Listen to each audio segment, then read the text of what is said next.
अस्सलामुअलैकुम वरहमतुल्लाहि वबरकातुहू। नाज़रीन, उम्मीद करता हूँ आप सब खैरियत आफियत के साथ होंगे।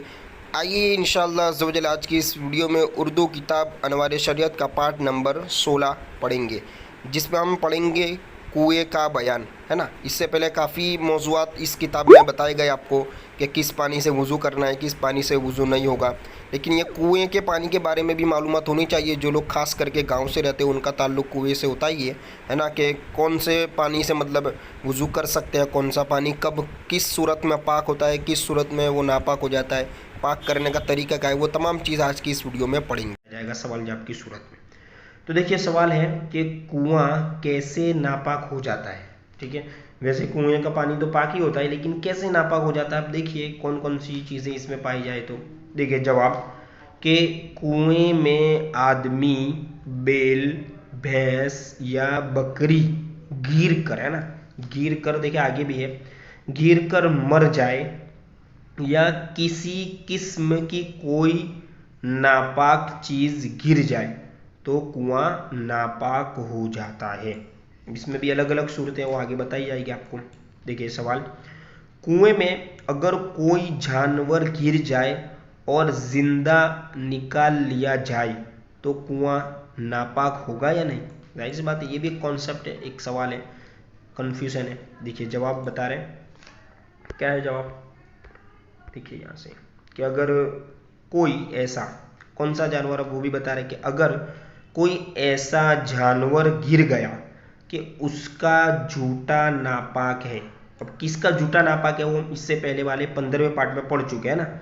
ठीक है, जैसे कुत्ता और गीदड़ वगैरह, तो कुआं नापाक हो जाएगा।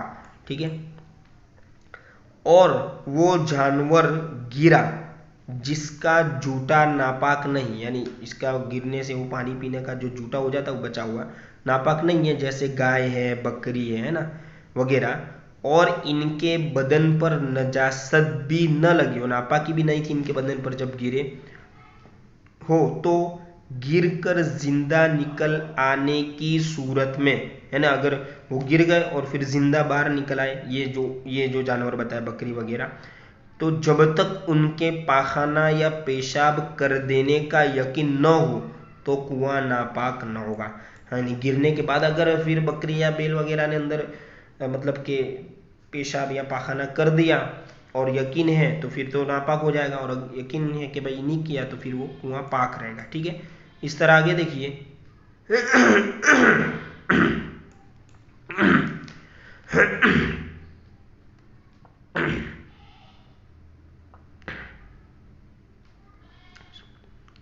देखिए सवाल, कुआं अगर नापाक हो जाए तो कितना पानी निकाला जाएगा।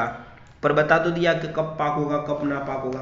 अब अगर नापाक हो गया तो कितना पानी निकाला जाएगा। देखिए, अगर कुएं में नजासत पड़ जाए या आदमी, बैल, है ना, भैंस, बकरी या इतना ही बड़ा कोई दूसरा जानवर गिर कर मर जाए या दो बिल्लियां मर जाए या मुर्गी और बतख की बीट गिर जाए, जो मुर्गी और बतख का जो मतलब टॉयलेट होती है इनके, है ना, ठीक है, या मुर्गा, मुर्गी, बिल्ली, चूहा, छिपकली या और कोई बहते हुए खून वाला जानवर कुएं में मर कर, है ना, फूल जाए या फट जाए, या ऐसा जानवर, ये सब कैद याद रखना है ना आपको, ये जो शर्त है, फूल जाए, ठीक है, या फट जाए, या ऐसा जानवर गिर जाए कि जिसका जूता नापाक है, अगरचे जिंदा निकल आए, जैसे सुअर और कुत्ता, इनका जूता नापाक है, ठीक है, वगैरह, तो इन सब सूरतों में कुल पानी निकाला जाएगा, यानी पूरा कुआं आपको खाली करना है। ये सब सूरत आपको ध्यान से पढ़नी है ना, और जो जो इसमें जो कैद है, जो शर्त है, मुर्गी या फिर बतख या बीट या फिर दो बिल्लियाँ, ये सब चीज़ आपको ध्यान रखना है ना। अगर हो सके तो इसका आप स्क्रीनशॉट ले सकते हैं। ठीक है, देखिए आगे दूसरा सवाल, अगर चूहा, बिल्ली कुएं में गिरकर मर जाए और फूलने फटने से पहले निकाल लिए जाए तो क्या हुक्म है। ऊपर तो बता दिया गया, अब एक और सवाल पैदा होता है इसमें। देखिए इसका भी जवाब है तफसील से।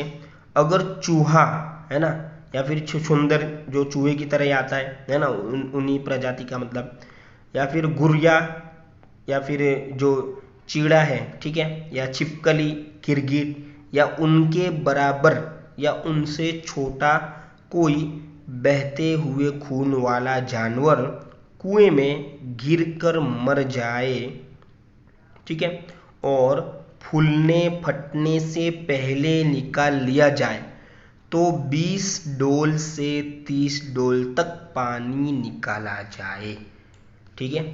अब डोल के बारे में भी आपको बताया जाएगा आगे कि किस तरह मिकदार होनी चाहिए। ये मुतलक है, ठीक है, 20 या 30 डोल तक पानी निकाला जाए। ये इतनी जो जानवर है जिनमें बहता खून है, अगर वो गिर कर मतलब मर जाए लेकिन अब फूले नहीं फटे नहीं, इससे पहले ही बाहर निकाल लिया तब, और अगर फूल गए या फिर फट गए अंदर ही, उनकी बॉडी या पूरी रिएक्शन शुरू हो गया उस कुएं के अंदर, तो फिर तो ऊपर झोंक में पूरा पानी निकाला जाएगा, ठीक है।